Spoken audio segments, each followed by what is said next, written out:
Ini pertanyaannya. Ustadz, saya mau bertanya Ustadz. Bagaimana ciri-ciri setan pada diri kita itu Ustadz?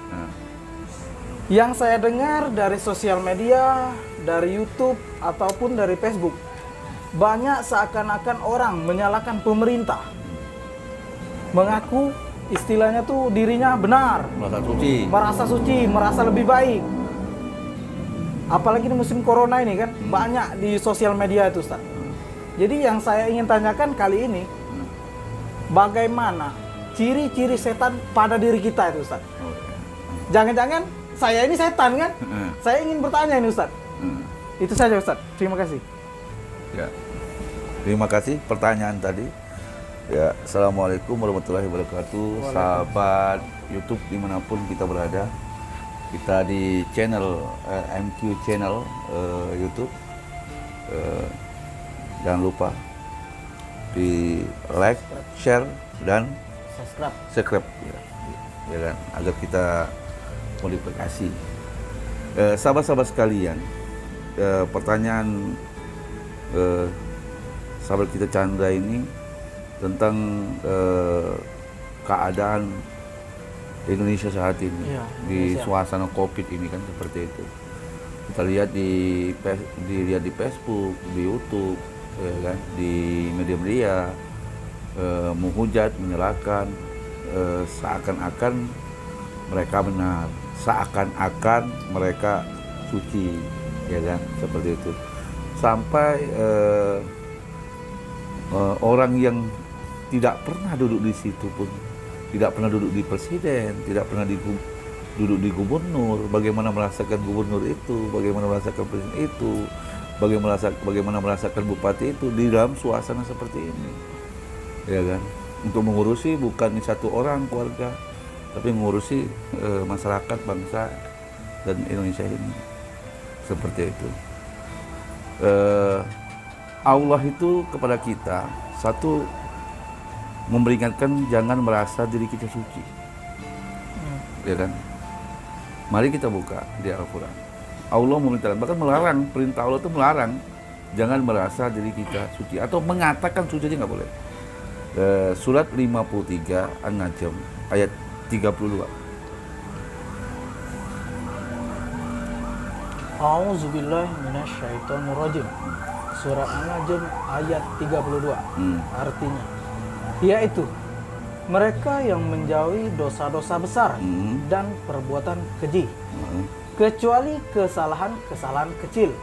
Sungguh, Tuhanmu maha luas ampunannya. Dia mengetahui tentang kamu sejak Dia menjadikan kamu dari tanah, lalu ketika kamu masih janin dalam perut ibumu.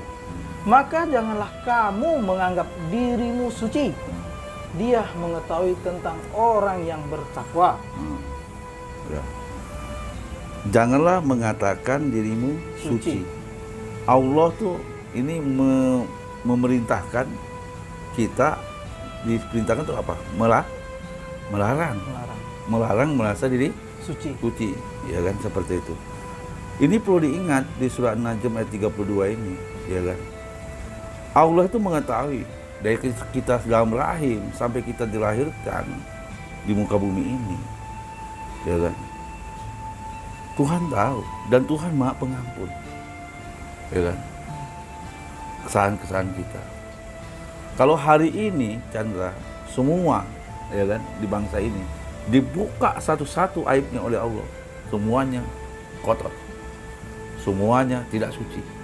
Maka Allah mengingatkan di surat An-Najm ini agar mengatakan diri suci.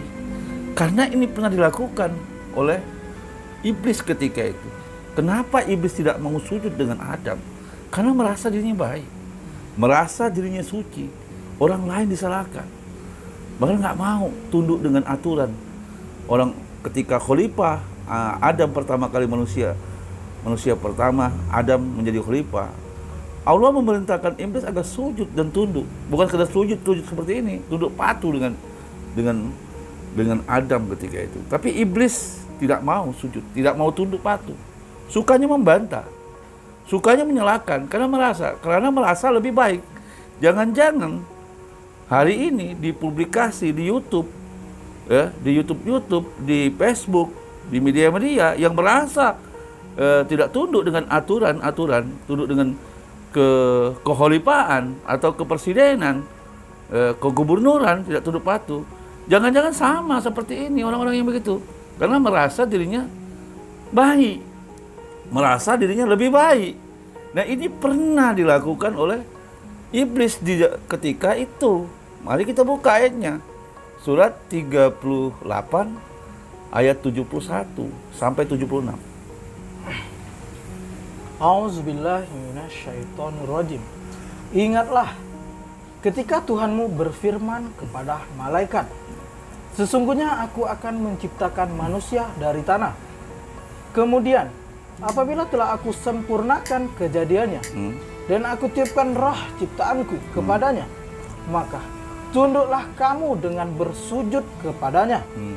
Lalu para malaikat itu bersujud semuanya, kecuali iblis. Ia menyombongkan diri dan ia termasuk golongan yang kafir. Allah berfirman, wahai iblis, apakah yang menghalangi kamu sujud kepada yang telah aku ciptakan dengan kekuasaanku? Apakah kamu menyombongkan diri atau kamu merasa termasuk golongan yang lebih tinggi? Iblis berkata, aku lebih baik daripadanya, karena engkau ciptakan aku dari api, sedangkan dia engkau ciptakan dari tanah. Oke. Jadi kalau soal merasa lebih baik, merasa lebih suci, itu sudah kelewatan kita ini. Ya kan? Iblis sudah duluan. Masa ada lahir iblis yang baru seperti itu? Allah melarang di dalam Al-Quran tadi, jangan merasa jadi suci. Kita belajar kitab suci, kitab apapun dia, Injil, Taurat, Zabur, dan Al-Quran, dan kitab-kitab ulama. Mempelajari kitab-kitab ini hanya untuk membaca kitab kita masing-masing. Bukan menyalahkan orang. Bukan mencari-cari kesalahan orang. Bukan memperolok-olok orang. Kita belajar kitab suci, kita belajar kitab Al-Quran, kita belajar kitab ulama-ulama. Hanya satu, untuk membaca pelajaran kitab kita sendiri. 17 Al-Isra ayat 14. 17 ayat 14. A'udzubillahi minasyaitonirrajim. Bismillahirrahmanirrahim. Iqra kitabaka kafa binafsika yauma alaika hasiban. Bacalah kitabmu. Bacalah kitabmu. Cukuplah dirimu sendiri pada hari ini sebagai penghitung atas dirimu. Jadi kita selalu baca apa? Kita belajar kitab suci, sahabat-sahabat sekalian. Kita belajar kitab suci, kitab-kitab ulama. Adalah membaca kitab diri kita, bermuhasabah pada diri kita, mengkaji diri kita, bukan menghujat orang lain, bukan mencari kesalahan orang lain, bukan memperolok-olok orang lain atas kesalahan-kesalahan mereka. Coba kita kaji diri kita, sudahkah kita sempurna di hadapan Tuhan? Dan Allah mengingatkan di dalam Al-Quran, dan dilarang untuk orang yang beriman dan orang bertakwa agar tidak mencari kesalahan orang lain. 49 Al-Hujurat ayat 12. A'udzubillahi minasyaitonirrajim. Wahai orang-orang yang beriman, jauhilah banyak dari prasangka. Sesungguhnya sebagian prasangka itu dosa. Dan janganlah kamu mencari-cari kesalahan orang lain. Dan janganlah ada di antara kamu yang mengunjing sebagian yang lain. Coba kita lihat, ada orang jadi kesalahan orang lain, memperoleh orang lain, menggunjing. Kita mau tidak? Kita mau nggak mengunjing saudara kita? Kita mau nggak? Kita rela nggak? Ikhlas nggak kalau orang tua kita digunjing? Kita ikhlas nggak, Chandra, kalau ibu kita digunjing? Kita ikhlas nggak? Kita ikhlas nggak kalau kita digunjing? Orang tua kita, ibu kita, adik kita digunjing oleh orang, dicari kesalahan, senang nggak kita? Enggak.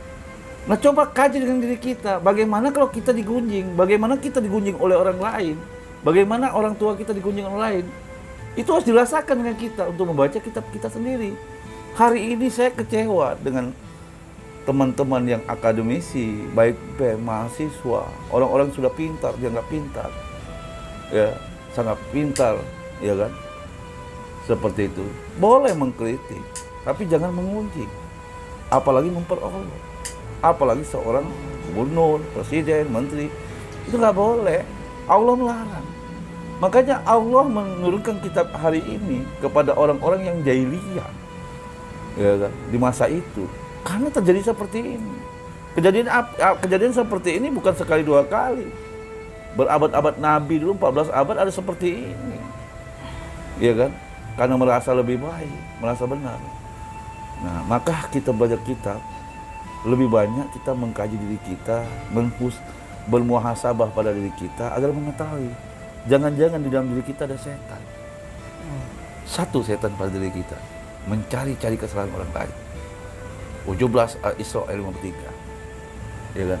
Ciri setan itu mengajak perselisihan, mengajak pertengkaran, mengajak permusuhan. 17 Al-Isra ayat 53. Ini ciri. Jangan-jangan pada diri kita ada sifat ini, sifat-sifat setan ini yang memprovokasikan dalam diri kita. Akhirnya kita ikut dalam jebakan itu. Maka kita setan, jangan-jangan kita setan yang nyata, wujudnya juga manusia seperti itu. Coba jangan. Auzubillahi minasyaitonirrajim.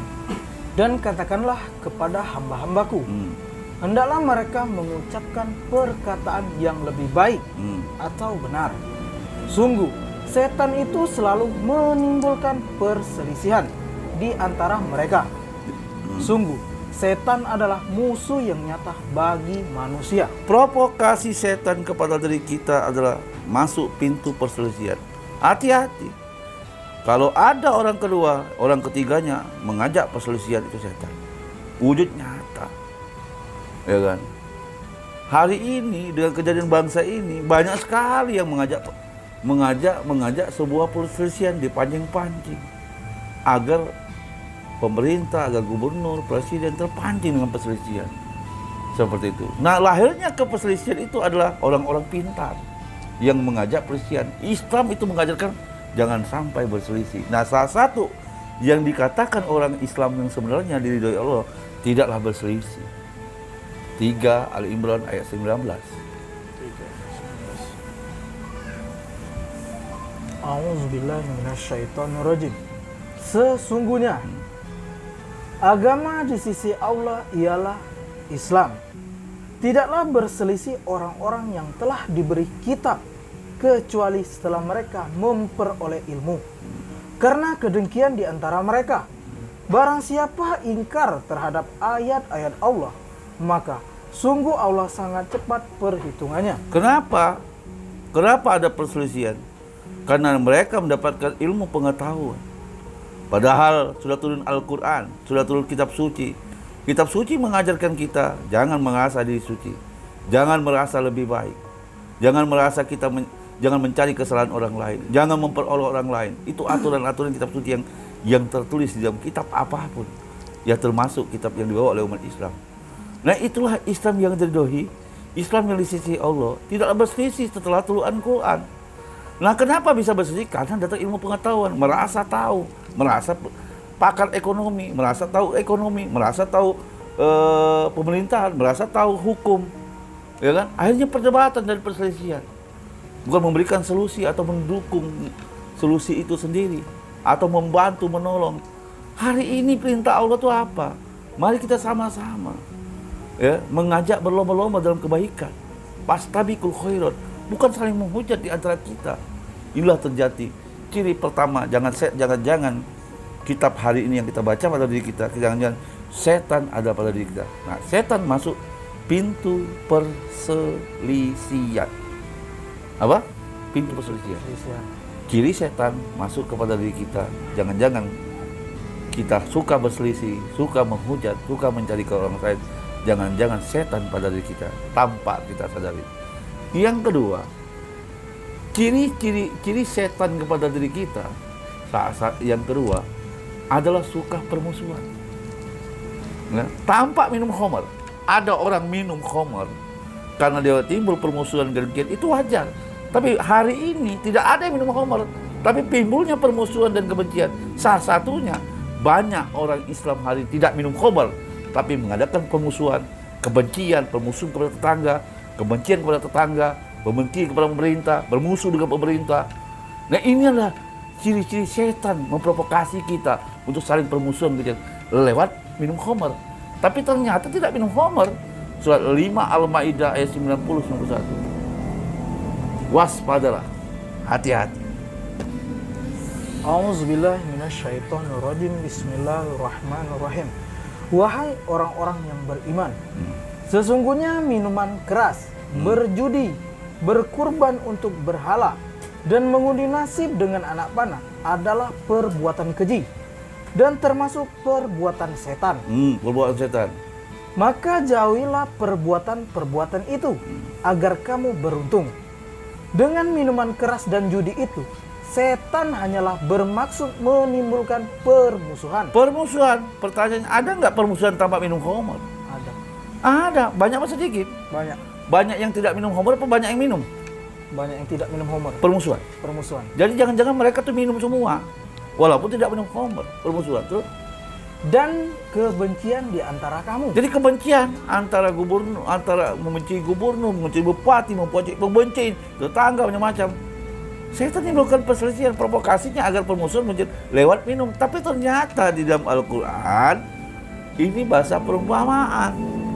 Jangan-jangan orang tanpa minum khamar, tanpa maisir, mereka permusuhan dan kebencian di antara mereka, walaupun tidak minum khamar dan tidak maisir, tidak berjudi. Ya kan? Di bumi ini, khususnya di bangsa negeri ini, yang penduduknya 250 juta, berapa banyak orang yang minum dan berapa banyak orang yang berjudi? Tentu banyak orang yang minum dan berjudi, tapi tidak lebih banyak orang seperti itu. Tapi permusuhan, kebencian di antara kita, ternyata yang mengadakan permusuhan, kebencian bukan orang minum khamar. Orang-orang yang dianggap baik, intelektual, tahu agama, ya, mengadakan permusuhan, kebencian.